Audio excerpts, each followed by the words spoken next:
The big money will start coming in on August 1st. U.S. President Donald Trump on Tuesday reiterated that countries targeted by his so-called reciprocal tariffs will start paying on August 1st, and that there will be no extensions. This follows his announcement Monday of new higher tariffs on 14 countries. I think it was made clear today by the letters that were sent out yesterday and today. Treasury Secretary Scott Bessent said the U.S. could bring in more than $300 billion by the end of the year. We will have taken in about $100 billion in tariff income thus far this year, and that's with the tariffs, the major tariffs not having started till the second quarter.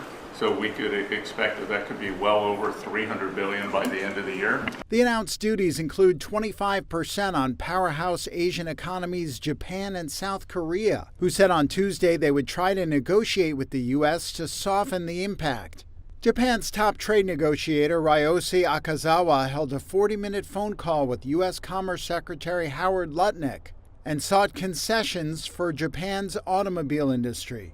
The two agreed to actively continue talks. South Korea, for its part, said it planned to intensify trade talks over the coming weeks. Meanwhile, the European Union, the largest bilateral trade partner of the U.S., is aiming to strike a deal before August 1st. Trump said Tuesday he was close to finalizing an agreement with the bloc. We're probably 2 days off from sending them a letter. We are talking to them. I just want you to know, a letter means a deal. Only 2 deals have been struck so far, with Britain and Vietnam. Trump has also said a deal with India was close. The U.S. and China agreed to a trade framework in June, but with many of the details still unclear, traders and investors are watching to see if it unravels before a separate U.S.-imposed August 12th deadline. Trump said China has been very fair on its trade deal with the U.S., and that he has had a good relationship with the country lately and speaks with Chinese President Xi Jinping often. Economists have warned that tariffs could drive up prices and slow down growth, but uncertainty over the ultimate policies may end up being the biggest drag, as it could force businesses to postpone key decisions.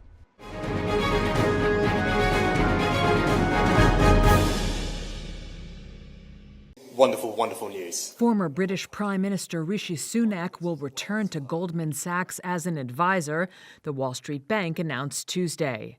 Sunak remains a Conservative member of Parliament from a seat in Northern England.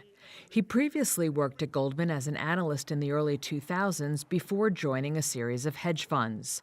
Sunak's income, along with the family wealth of his wife, whose father co-founded tech company Infosys, made Sunak Britain's wealthiest prime minister, leading to criticism that he was out of touch with ordinary people. Sunak has remained largely out of the spotlight since he resigned as leader of the Conservatives after the party's worst defeat in over a century last July. He took up posts at Oxford and Stanford universities earlier this year. Goldman's hiring of Sunak, who had also served as Britain's finance minister, adds to a long list of senior politicians taking positions in finance, where their policy background and global networks are viewed as strategic assets.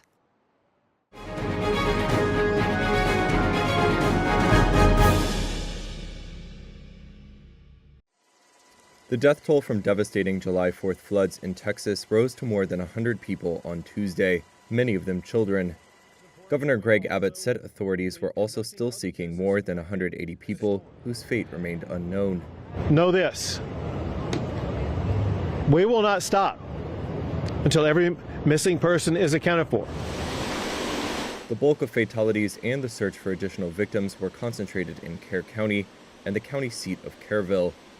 The town of 25,000 residents transformed into a disaster zone when torrential rain struck the region last Friday in the early morning. More than a foot of rain fell in less than an hour, twice as much as had been forecast, flooding the Guadalupe River basin. Those who died in Kerr County include 27 campers and counselors from Camp Mystic, a nearly century-old Christian girls' camp on the banks of the Guadalupe.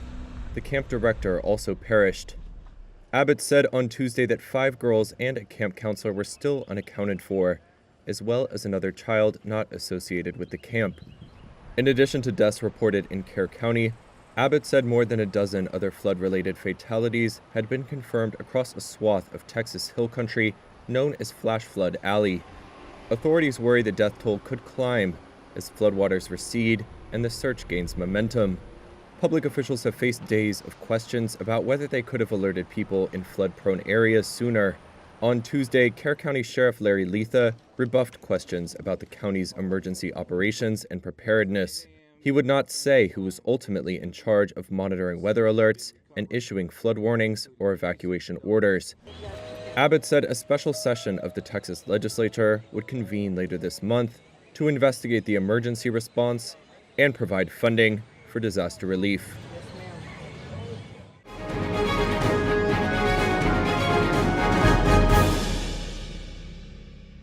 This is an amazing Martian meteorite that broke off of the Martian surface. There was some sort of massive asteroid strike, and we know there have only been 19 asteroid strikes big enough to eject a piece like this off of the surface of the planet. You know, most things burn up when they're coming through the Earth's atmosphere. You know, the spacecrafts, the Apollo astronauts had to have a massive heat shield on the bottom of those spacecraft. So it's incredible that it made it through and then that it crashed in the middle of the desert instead of the middle of the ocean in a place where we could find it.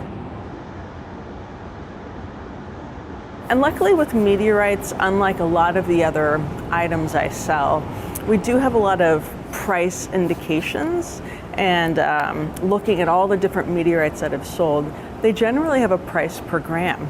So the estimate of 2 to 4 million is actually quite conservative for the price per gram for a Martian meteorite of this type.